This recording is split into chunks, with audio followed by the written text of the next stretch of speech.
Candido Tirona. Si Candido Tirona ay isang revolusyonaryong pinuno, sekretarya ng digmaan sa Konseho ng Magdalo, isang malapit na kaibigan ni General Emilio Aguinaldo at bayani ng labanan sa Binakayan. Siya ang nakatatandang kapatid ni Daniel Tirona na isang revolusyonaryong general. Si Candido ay anak ni Don Estanislao Tirona at Juana Mata, na kilalang may-ari ng lupa sa Cavite. Nakamit niya ang kanyang unang pag-aaral mula sa isang pribadong tagapagturo. Kalaunan ay nag-aral sa isang pribadong paaralan sa Maynila. Ngunit sa hindi inaasahang pagkamatay ng kanyang ama, ay napilitan siyang huminto sa pag-aaral. Bumalik siya sa kanyang bayan at nagpatayo ng palaisdaan at nagbukas ng isang tindahan. Nagpakasal siya kay Macaria Mahaba Jeronimo noong 1885. Sumali siya sa masonerya at kalaunan ay sa Katipunan.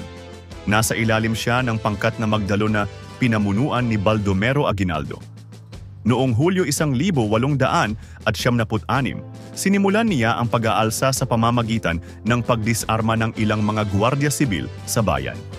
Si Tirona at ang mga taga-Kawit, kasama ang mga taga-Imus sa pamumuno ni Jose Tagle, ay naglunsad sila ng pag-atake sa mga kwartel ng Espanya at sa bahay ng mga prayle, na humantong sa pagkadakip ng mga Espanyol sa bayan. Noong Nobyembre 8, sinimulan ng mga Espanyol ang kanilang pag-atake sa mga kuta ng mga revolusyonaryo sa Binakayan at Dalahican sa pamamagitan ng pagsabog ng artilerya.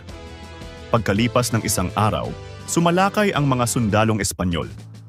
Noong Nobyembre 10, si Tirona kasama ang halos 50 pang mga revolusyonaryo ay napatay sa labanan. Namatay siya sa saksak ng bayoneta sa kanyang leeg. Pagkaraan ng 2 araw, gayunpaman ang revolusyonaryong hukbo ay nagtagumpay na itulak ang mga Espanyol at iniwan ang Cavite sa mga kamay ng Pilipino.